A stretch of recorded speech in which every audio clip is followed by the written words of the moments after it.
when I'm walking down the street. I do want to say to Doni and many of you in this room that over a very long career in this city, all of you have helped me and my colleagues tell the truth and to try to tell. I may not look like you and you me, but my head up. I'm from South Carolina, so I just... What does this event mean to you, Miss Peggy Mars? Oh, my heart, Happy 20th anniversary. my heart is about loving up on my sisters. Do you know what it feels like to have your sisters in the room? Done. And dare to be different and unique. I'm gonna be the best me I can be by letting His glory shine through. I am beautiful, I am blessed, but not just what you see in the flesh. I'm free from people, free from myself. There's The doctor lived next door to the janitor to the reverend and the lawyer. We were together. Now we get so high and mighty that you create stress for your society because you don't like poor black folks either. That's a health problem. Get yourself together so I can stop being taking care of geriatric people and get back to pediatrics. I thank you, Doni, for all you've done. Let's keep doing it all the more. letting His glory shine through. Dare to be you, dare to be me, dare to be different and unique. I'm gonna be the best me I can be by letting His glory shine through.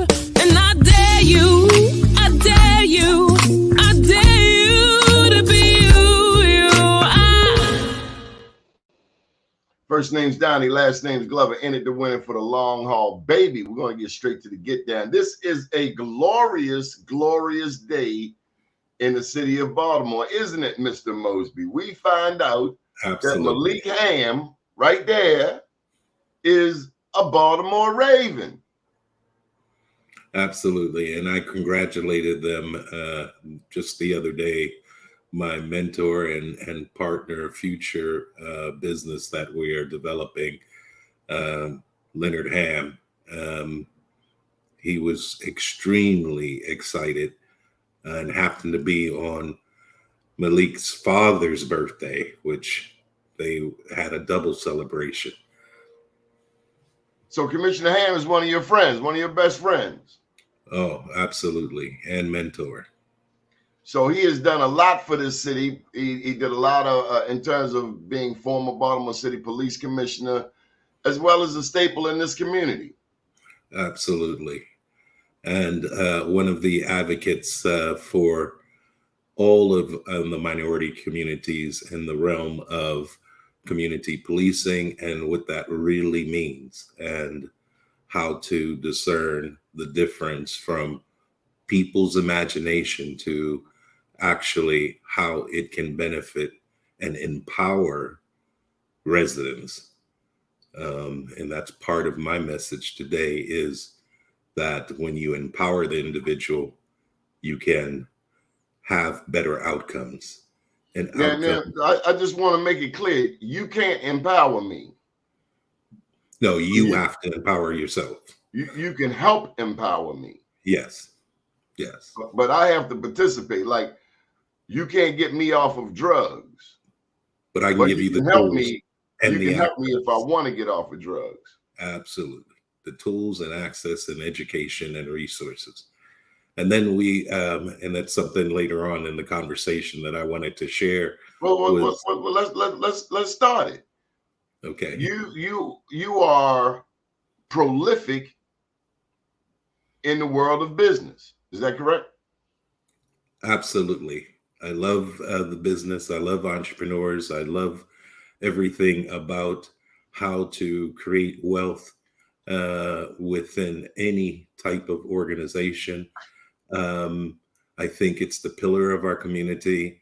It helps us develop jobs and create solutions where solutions didn't exist. We're very creative, and I wanted to share with your audience that from my standpoint of who I am, I'm fundamentally from Baltimore. Where you My from? aunt, Where you ancestor, from? Baltimore, East, west, south, north? West, Where'd you grow up? West, Forest Park. As a result of my father and mother traveling through the military, because the military was predominantly one of the only ways Black folk would get into university was through a scholarship program paid for by the military. My father went to Morgan State. He was in the Army Reserves and graduated at the age of 19 and became a full-fledged officer working for the Army. He graduated from Morgan by the age of 19? Yes. How did he do that? Hard work, education. So he's instilled in all of us education. And if anyone out there You're saying he did 4 years in 2 years? Excuse me? You're saying he did 4 years in 2 years? He did 3 years. He did his 4 years in 3 years. Oh, okay. Yeah. Incredible workload through.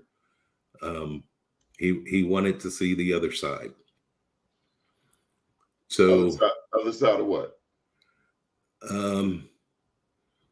Being trapped here in Baltimore, it feels like, or I imagine it felt like he wanted to get on with his life and career. And the only way to do that is through education and improving your personal situation. And he instilled that on us, as well as our mother. My mother's a graduate from Coppin State.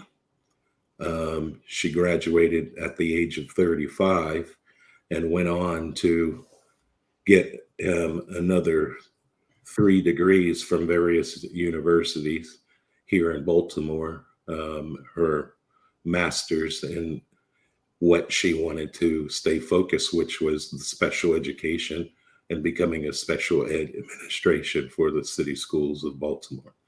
Okay, so Mr. Mosby, let's get to the gist of what you want to talk about today. Well, I wanted to talk about the perspective of me. Yes, I have a lot of accolades and all of that, the professional background, but really it comes down to being a human being and being able to help other human beings succeed, and to be sincere about standing in their vision and helping them as individuals. So I went on a journey. What do you do? I am a business consultant and coach specialized in digital marketing and operations of businesses to help them structure and to grow their companies. So basically, I'm a business consultant. The avid listener to the show would ask then, what businesses have you consulted? What businesses have you developed or helped develop? Well, personally, my own. I grew an engineering firm from 0 to approximately 200 employees distributed across the United States and 5 different states, supporting local government, the municipalities around Baltimore, state government. What's the name of the company, Mr. Mosby? That company's name was Plexus Installations Incorporated, which is now Plexus Communications Group, and is managed by my ex-wife, who's doing well with the corporation, and it's been in existence for over 25 years. Aside that, with my new wife, she has a medical practice, and her medical practice was suffering. So I helped her grow her business without adding more employees, just changing a few of the techniques because she didn't want to grow her business. She wanted to serve more patients efficiently. And that's what we were able to do. So we were able to take her business from a 6-figure to a 7-figure business and work remotely. How'd you do that? With technology. And today's technology is amazing. With technology such as the new one, AI, we're able to manage AI to our advantage to multiply the redundant services that we need to offer at a consistent basis. There are tasks that people get bored with. So those boring tasks, AI can do efficiently and accurately all the time. Give me an example.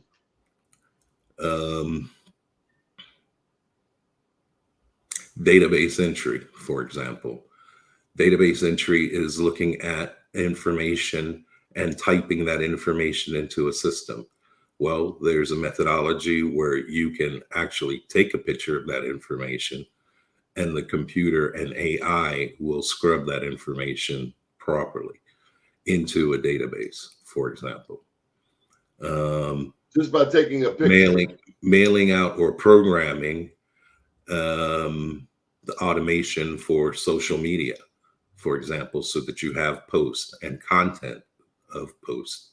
You can create the content utilizing AI, tweaking it, utilizing managed prompts, which a lot of people don't understand, but managing the prompt, which is the actual job, you're able to create beautiful content and lay that content over social media and program it with another AI tool that is going to send out that message at the time that you programmed it.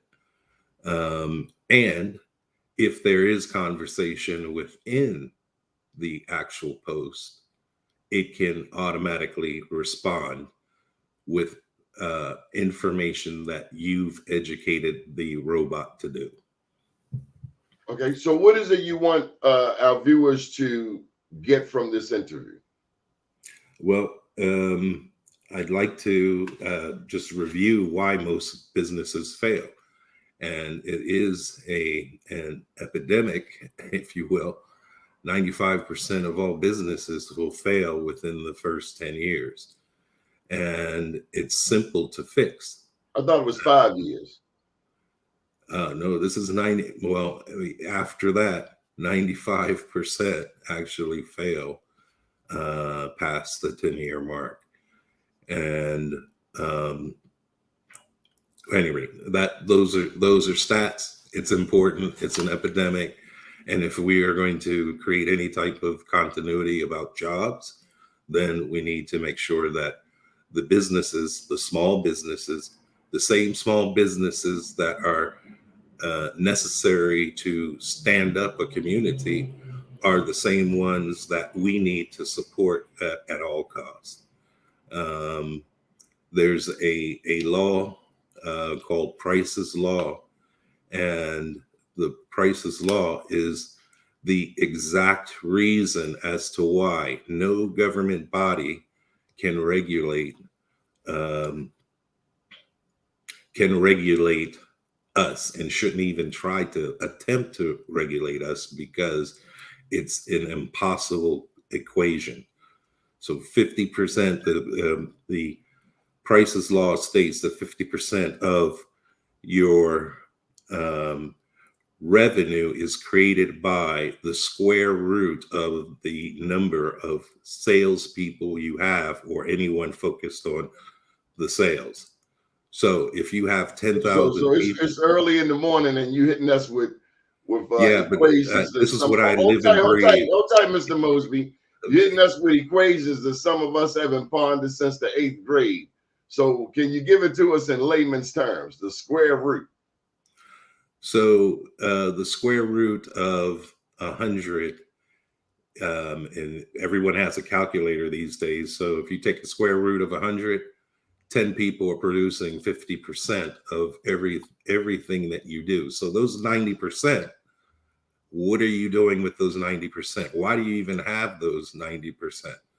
That's what happens as well as, or if you look at why 90% of the population in the United States are not wealthy.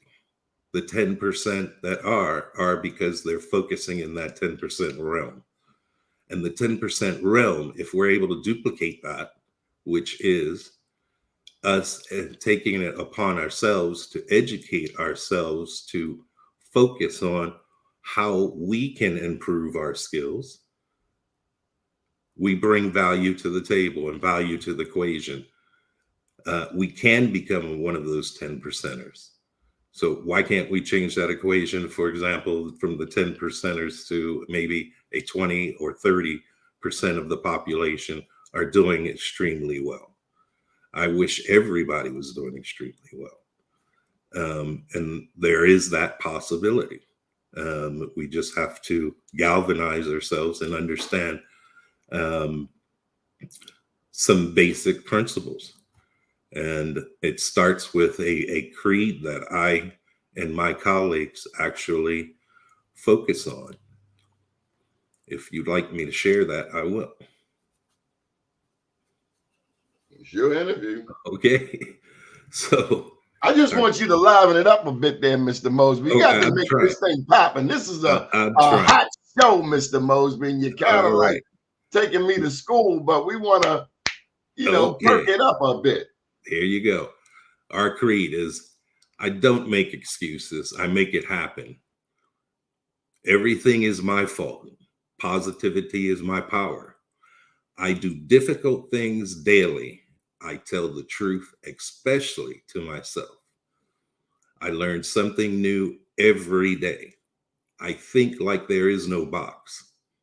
Success is my duty. Impact is my motivation. Kindness is my character, and I am genius, because there's a genius in everybody. You just have to find where that is. Okay. You might have to do that again. Let's go through that again. Well, then you're going to have to repeat it for me, because this is you too, because you are an excellent purveyor of information and researcher and journalist. And I know you don't make any excuses. You make it happen every day at 9 a.m. So, and continue on. I don't make excuses. I don't make excuses. I make it happen. I make it happen. Everything is my fault. I ain't gonna say that. But in my business, everything is my fault. Because if you have the knowledge, that's where a lot of people are probably stuck, is if you have the knowledge and you don't share, or you see something that's wrong and you don't try to do anything to improve that situation, it's your fault. In that regard, everything that happens to my business is my fault. Or put differently, I am responsible for everything in my business. No, we don't say that. We say everything is my fault. Who is we? All my colleagues that I'm working with. Well, I don't know them. I know you don't know them. I'm just getting to know you. Can you imagine?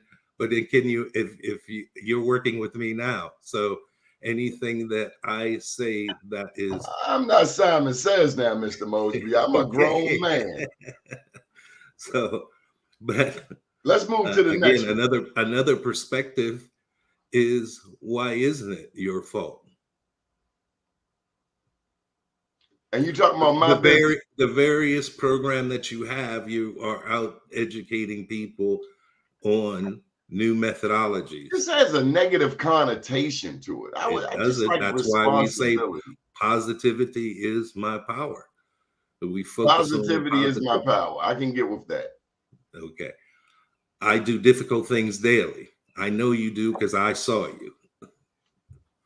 I gotta challenge that. I try to keep it simple, And let me say this. Mhm. Some people are gifted to do certain work. And when you're working in your gift, to others it might seem difficult, but for the individual, they're just working within their gift. Absolutely. I agree to that.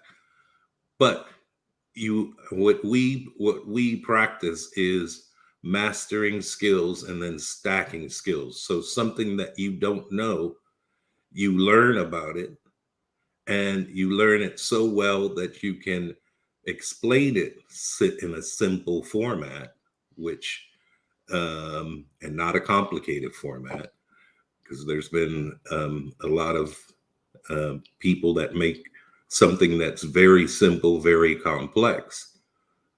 Just make it simple, and once you have mastered whatever that is, you go on to the next skill and you stack on the next skill. But you don't the purpose is not to be mediocre or to just get by. No, the goal is always excellence. Excellence. And once you've learned that, then it is difficult. So everything that you do new is difficult at first. You know, when you Okay, learn I to buy that. tie your I buy that. shoes. I buy that. I buy Okay. that. I tell the truth, especially to myself. You know, there's a lot of lying to ourselves of what we I need to tell the do to truth, improve, like especially myself, to you know, myself. my heart failure and my weight and so forth. You know, I need to take care of myself better, and I can't continue to lie to myself. You know, I need Oh, to the do body that. don't play. Your body don't play. How old are you, Mr. Mosby? I'm 61. Well, you got young And cats ain't making it to 40. Cats dying of stroke at the age of 4, massive heart attack at 45. So that's I'm great. 58, you 60, 61. You We woke there. up, you winning. Well, a gentleman that you know and one of my mentors, Ben Mason. Ben Oh, Ben Mason. Mason, formerly Yeah. of the Chamber, Baltimore City Chamber. He is one of my dad's buddies that we call uncle, and I love him like my second father. He's been a mentor to us for many years. But he used to say, "Getting old ain't for the sissies." I just love that expression. So I learned something new every day. I learned something new. Is this And another affirmation? I learn something yes, new every day. yes. I think like there is no box I think because, like there is no box. yeah, because everybody tries to put us in a box. What if we get That's outside not that true. box? That's not true, Mr. Mosby. Not Well, everybody tries to put you in a box. thank you. Okay. I From will my perspective, I will say society often often, there you go. wants I to agree. put us in a box. People have a way of thinking because it's easier to think within a certain realm than it is to think outside of the box. I mean, I'd like to think much of, even starting a news website 21 years ago, that was not in the box thinking. No, it wasn't. And then you have to think around the box at least from 12 different angles or perspectives. Yeah, there are those who I talk to who even speak about other dimensions. Yes, we are the same. Yeah. And I think, success is my duty. Success So is my duty. My yes, birthright is I mandated and think ordained by God. your focus here is to help everybody in your audience become successful with the information that you're providing and offering. That would be nice. Impact is my motivation. So as a result Impact is my motivation. as a result of the information that I share, I hope it helps somebody grow. It will help somebody grow if they apply it. We used to say on WOLB that information is power, but perishes unless it is used. Right. Like we said in the beginning, you can give somebody information all day long, but if they're not willing to receive it, then you've got nothing. Nothing from nothing leaves nothing. Right. Kindness is my character. Generally. You know, I was thinking of my dad last night. He used to say, I laugh and I joke, but I don't take no okie doke. Right. Well, that goes back to I try to be kind. Tell the truth. Like we had a meeting last night and people come up talking and then, you know, they all the way up in your face. And I'm not kind with that. This is still pandemic territory. Hold tight, Mr. Mosby. This is a conversation. Okay. Yeah. This is still a damn pandemic. Now, why I got to feel people's breath? I can hear you from 3 feet away. Right. So no, I'm not always. No, I'm not going to. This is Baltimore. But you told the truth. Baltimore Ravens. It ain't all. Sometimes you gonna get a different kind of kindness. Like back up. But you told the truth. Damn right. Back up. I don't know what you got. Right. So kindness is my character, and you tell the truth. Okay. And I am genius. God willing, Jesus tarry and the creek don't rise. We all are genius. When you think about our community in particular, and this is the insidious character of a Ron DeSantis or anyone who would suggest that we benefited, whatever the hell that means, from slavery. No, America benefited from the expertise that was already within us. Right. When they met us, some of us were already here. That's one thing. Let's get that straight. There were black people already here in America when the others arrived. That's one thing that's just been totally dismissed, rethought. And so we need to revise American history to tell the truth. There were people of color already here. And then there were people who were brought here. And this is what a lot of people don't know. There were people of color here in America who were taken to Europe. Yes. It's a part of the transatlantic slave trade. Yes. That very few tend to know about.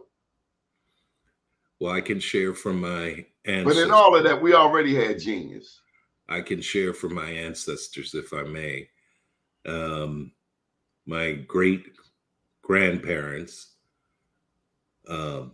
great grandparents, born during the slavery times, amassed 300 acres in Calvert County. So they weren't enslaved. And yes, my great grandfather worked at the. Hold tight, Mr. Mosby. I'm not asking that question. You can ask it. No, I'm asking you: were they enslaved or were they freedmen? There was no way they were enslaved if they were managing their own property. So they were free, and they were not enslaved, which we don't understand. And they're brown. Oh, I understand it. We had Dr. Helena Hicks on this show, and honestly, she was the first person that I'd ever talked to that made that very clear to me that not all black people have slavery in their lineage. It's not talked about. Not all white people were free. Right. But that's a part of American history that's been sorted and twisted and flipped to fit someone else's agenda. Not all blacks were enslaved. Not all whites were free. Fact. Right. And yes, blacks own land. Unfortunately, sadly, there was even at least one story of a black who owned enslaved people. On my other side, did you know that? Yes. Now I want to ask you a question. You mentioned your great grandparents. Were any of them indigenous Americans? Did they claim a particular quote unquote tribe? You got Indians in your family. Yes, we do. We have Native American in our family, but nobody wants to claim it because it was taboo it was, believe it or not, It better would bring to trouble to be your family. of a black race than a Native American race. Yeah, it would bring trouble to your family. It was a survival tactic. Like people come here from South America, you know, they some only speak English in their household, especially 30, 40, 50 years ago, for the sake of assimilating. And they wanted their children to assimilate and almost essentially forget about their history, their culture. Right. Yeah. It's not uncommon. And there are some Caucasian natives as well. I've met No several. such thing. What are you talking about? Yes. If anything, especially in the Eastern Shore. I've heard them categorized as $5 Indians. Okay. That's what I've heard. And if there's more information or something I don't know, please enlighten me. I will share that with you in private, because as the Dawes roll happened out in Oklahoma in the 1800s, there were people who claimed to be indigenous, paid $5 in order to get on the rolls so that they could be a part of this. I'm talking about people living off the land and so forth and had native ways. So I can share that with you off camera. But what I can share with you with my great grandfather is they did have significant amount of property in Randallstown, and they sold theirs for pennies on an acre, pretty much 16 pennies an acre. And you know what that is valued now. But his 7 brothers all went to Morgan State's University, actually college back then, in the early 1900s. And all of them it was like a duty. You are getting your college degree. It wasn't a question whether or not you wanted to. And he became the founder and first president of the Sandtown community organization, and worked with the state government. What was this, Mr. Mosby? The early, probably around the 1930s. What's his name? Franklin. I used to call him Granddaddy Franklin. Oh, my mother's going to kill me. Yeah, they are going to kill you. And the people Ernest Franklin. Ernest Franklin. Yes. Now, you know, I live in Sandtown, right? Yes, I do. And we just had a his community daughter meeting was last night. Daisy Bradford. Yeah, you better start dropping some real Sandtown names, else they're going to come looking for you. You don't know Daisy Bradford? Daisy Bradford. You don't know my aunt, Kim Walker? Kim Walker. Yes.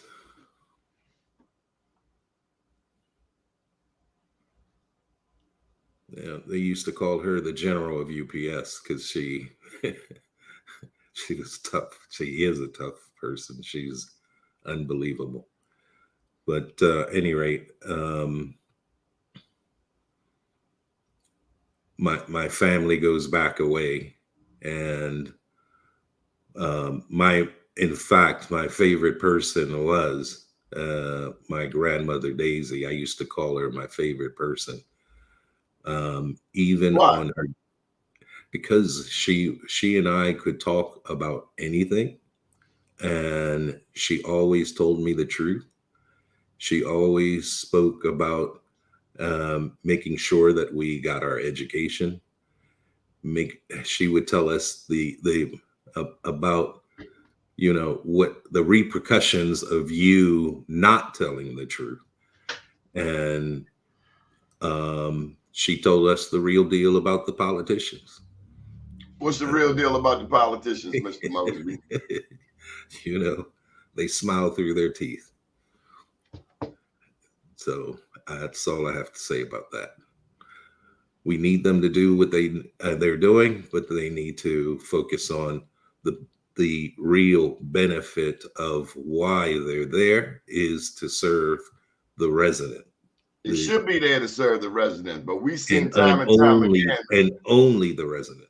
No, we've seen time and time again where they're doing self-service. A cat Yeah, is but in one position. That's the smiling through the teeth. A cat is in one position and they already focused on the next position as opposed to mastering the current position. Yes. Male, female, black, white, Jew, Gentile, it don't matter. Right. We've seen that game over and over and over. Today on the news, they're talking about doing something to Camden Yards. That is money that comes out of the Maryland Stadium Authority. And it baffles me because we still have Baltimore City Public Schools without heat, without air. Right. And we as a society, we get so sidetracked and distracted by sports, entertainment, gambling.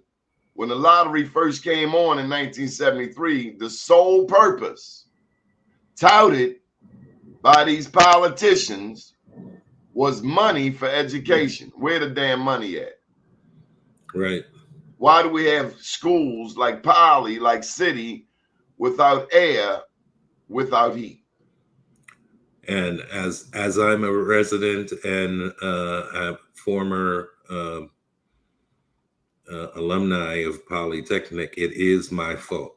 I didn't do enough to improve or enhance what's happening with our children and the people that we should be loving on, our residents. You know, I wanted to share with you, Doni, is everywhere that I went, I saw the importance of Baltimore. I worked on a project in Spain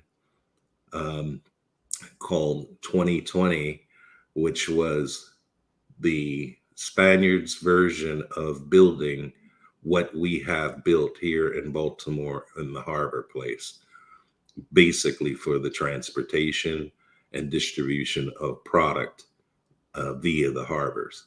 What city? Madrid? It was Barcelona. And lo and behold, comes the governor and his crew from Maryland. Which governor? Schaefer. So plans have been developed as a result of our expertise in the ports of Philly, New York, Boston, California, Louisiana, Sydney, Australia. But they have a different perspective of development in Europe than they do here in America, right? I mean, well, they cookie cutter. They cookie cutter. I'm sorry. He was paid, and everybody was paid to give advice on their plans. To Barcelona? To Barcelona. Now, my understanding is that in Europe, where America is quick to tear down and rebuild, in Europe, they have more of a conservative mindset. How do you keep what we have and make it better? No, they deployed eminent domain. If they were determined to build the infrastructure they needed because they had a crisis and where they had to host the Olympics and the World Cup in the same year. Let me ask you, in your time in Spain, did you see any evidence of the Moors? Absolutely. They are the Moors. Most of them are. A lot of people don't know that the Moors dominated that region for 800 years just prior to the transatlantic slave trade. Ferdinand and Isabella actually moved into a castle, the Alhambra, where a black man lived. Right. And, you know, you can see evidence that is still being discovered now where they actually, in the regimes where one would take over and the other one would have to hide, they have cities under cities, which is just amazing. Any rate, that's a whole different topic. Tell you something else the Moors did. The Moors had ships. Yes. When Christopher Columbus came on the scene, this was after 800 years where the Moors had been shipping imaginably all over the world. Yes. I think it was Pedro Nino Alonso who took Columbus across the Atlantic. And then they found the Olmec heads. Already here 2,500 years prior. Yeah. That's why it's important, in all of our learning that we learn about ourselves and the role that the people of the dark age have always played. Yes. Not just in American history, not just in European history, but in the history of mankind. And we can go to another deeper level. Now I want to go back to Poly. What course were you in at Poly? They judge you over there at Poly. A course, B That's course. okay. I know C who I course. am. I came in at the A course, and you know what? Junior How was year that was in the B experience? course, and it was a simple reason. My parents were separated, and Anthony wasn't getting fed, so I had to work extra hard. Where people who had the support of their families in the A course could do so. Let me tell you, I did 2 years of that A course, and it was one of the most thorough hind part whippings of my life. So where did you go to junior high school? I went to junior high school at Garrison High. Oh my God. Now I gotta ask you, was it culture shock going from Garrison to Poly? Well, it was culture shock for me because I went from Dickeyville Elementary School, where a community educated the children. So where I live. Hey, did you have to fight at Garrison or not? Because everybody had to fight at Garrison in those days. No, I did not. I stayed. I don't believe you. On my I don't believe you. I do not. Trust me, Doni. Were you a big kid? I was a big kid, but that was not my MO. My MO was focused on. It had to be your MO. No, my MO was to study and get the H out of there because I knew it was no good. I needed to. I was in an accelerated program the whole time, and did you see fights every day, Mr. Mosby? Excuse me? Did you see fights every day? Oh yeah, I saw that. And I stayed away from that. Stayed away. Where they have that expression where, oh, there's something happening there. I'm not going towards that. I'm moving away from that. Well, we weren't going towards it at Lamel. It just happened to pop up in your face, and you had to deal with it. And the physical ed teachers they had their paddles and they had their way with you. So there was no, why do you want to get beat every day? That to me, that whole Mr. Mosby, you weren't the only young black kid that had family problems. Excuse me? You weren't the only black kid at Garrison with family problems. I understand that. Some had even worse. Absolutely. Absolutely. I understand that. And, I have to be empathetic to it. But at the same token, we have to accept responsibility, like you mentioned on your other show, and take advantage of the opportunities that can better serve you. I wasn't going to Walbrook, that's for sure. If I went to Walbrook, that'd be like junior high school all over again. Just way too much fun. Right. But you're right that the program at Polytechnic at that time that we were going through to be considered the number 1 or 2 high school throughout the United States was really tough. It was number 1. Yeah, it was really, I often felt like black kids were not very welcome there. That could be my perception because I did know plenty of black kids who did very well there. In my classes, we stuck together. There were 4 or 5 at the most, or 6 at the most in each class. So I tell you one thing I did conclude is that we need to get algebra and geometry to our Black students long before the eighth grade. I think our students should grow up with algebra. And I think if our children understood that Black people created algebra and geometry, it would be made more relevant. We would find more. We'd have a better connection to it. How about management? All you got to do is look at the pyramids in Egypt, and that's your Pythagorean theorem, quadratic equation, all of that, all in one. Yes. The other is having the ability to actually, what I was about to say was the financial training. Kids can learn how to manage their money without having money and understanding the game before getting in the game.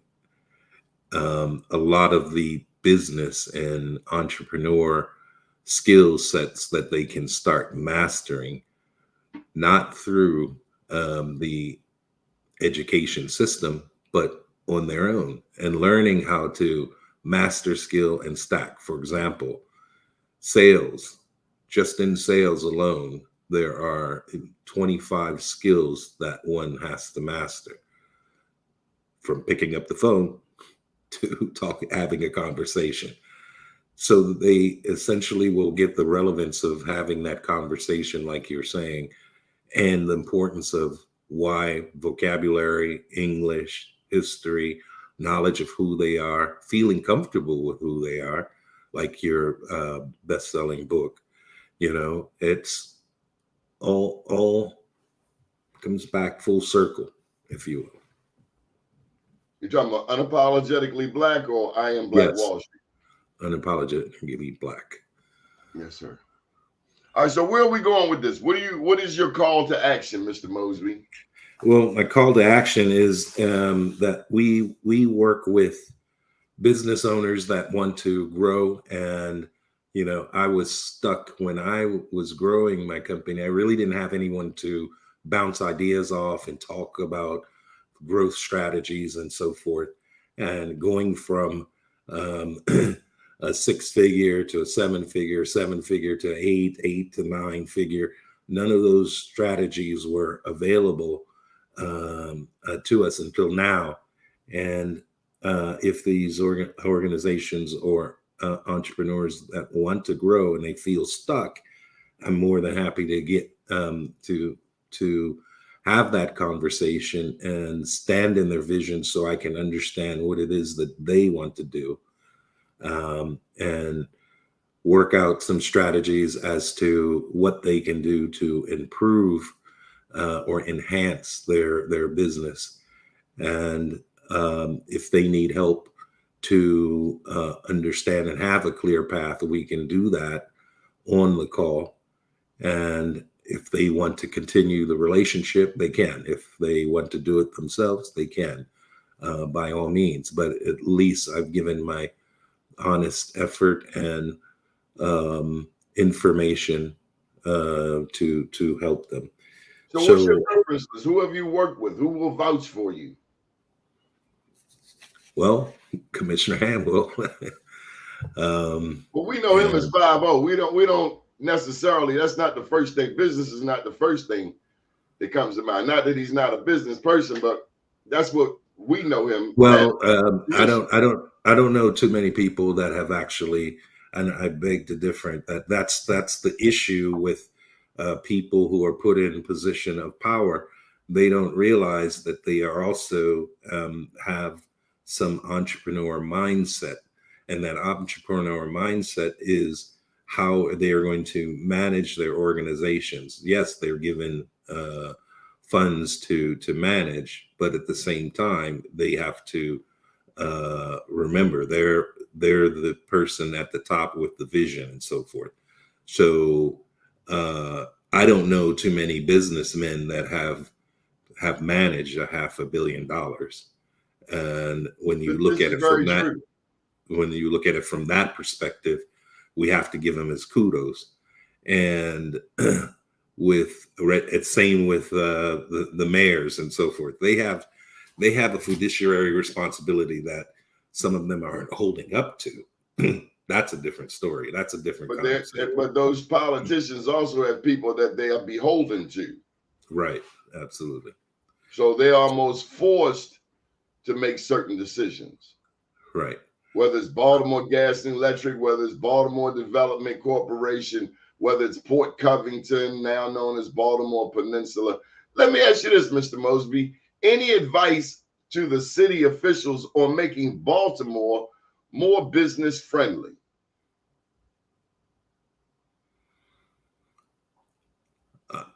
I believe to help the residents grow, because when our people grow and show up and shine every day, there's nobody that's going to say, hey, I don't want to invest in that city. The residents are going to attract the people, and the people that have the power need to remember that they need to take care of, nurture the people of Baltimore. That's going to make it attractive. When did that last happen here in Baltimore? When was the last time you recall the city investing in the people? I think it was Schaefer. Well, damn. We've seen empowerment zones. We've seen Barack Obama send stimulus money, bailout money, and so often the monies go into developing the Inner Harbor, which is now East Harbor. A lot of Black people don't even know about East Harbor. It's like a city within a city, and Sure. as segregated as ever. I think of Baltimore Peninsula, formerly the Port Covington, but no real investment in, You got to invest in the a people. 9-1 Democratic town. No real investment along North Avenue at all. You have to invest in the people. Let's just be real about it. The people make. And so now, consequently, the Inner Harbor, as we know it, is dead and stinking. Right. Because there's been no investment in the people. None. Have you thought of running for mayor? No. I don't believe sir. I don't believe you. No, sir. If you were mayor, I just got back to the city from my long journey and educating myself and bringing these resources back to Baltimore to help deliver and improve businesses, one business at a time. That's my message. Tell me about this journey. Where'd you go? You mentioned Spain, but that was 30 years ago. Well, I was a successful government contractor, and after my divorce, I wanted to continue in the government contracting realm. My disconnect happened when we were at the pinnacle of the contracting realm with billions of dollars of contracts with access, but we had to create programs, and those programs were denied because of our color, not because of the technology. It's basically that, because the technology that we developed was purchased by another corporation, and the government went and moved on with it. So disenfranchised, I pretty much went on this journey. It happened to be when my wife was needed to go back to California to focus on her business practice. And shortly thereafter, she was diagnosed with stage 4 cancer, which I needed to stay there because that's important to have a support mechanism and get through the tough times, not be there just on the good times. And through that, I had the opportunity to focus in on what it is that she was doing and help her business grow from a 6-figure maybe business to a 7-figure business that was done like clockwork. And it didn't matter if we were there or not. Final thoughts, Mr. Mosby. You what? Final thoughts. Yes. Okay. Well, final thought is that I'm opening a method to communicate with any of the I'm calling them business leaders, entrepreneurs that want to grow and improve their communities through their growth. The opportunity to speak with them, and I gave, or I'm leaving, a gift that's called Doni-gift at inprofits.com. And this link will link you to my calendar where we can get on a Zoom call and talk about your business and your vision. And that's my message, is that call to action for those people that want to have that conversation. What's the website? It's Doni-gift. Doni-gift.inprofits.com. How you spell In Profits? ENPROFITS. If you want me to put it in the chat, I can. Inprofits.com. Yes. I'll put it in. It's Doni, your name, gift. Inprofits.com. There it is for anyone that would like to grow their business, because we want to help people grow. If you don't want to grow, it's no use. If you don't want to do the work, it's no use. There it is. There they will be driven to a calendar that they can choose a time, and we'll be more than happy to meeting and speaking with them. Simple as that. Good deal. Thank you for joining us this morning, Mr. Mosby.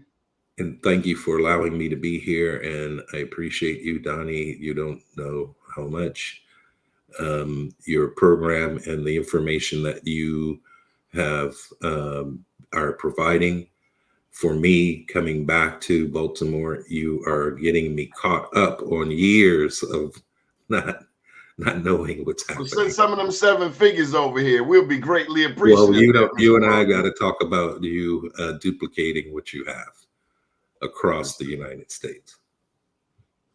Thank you for joining us again. Good morning, world.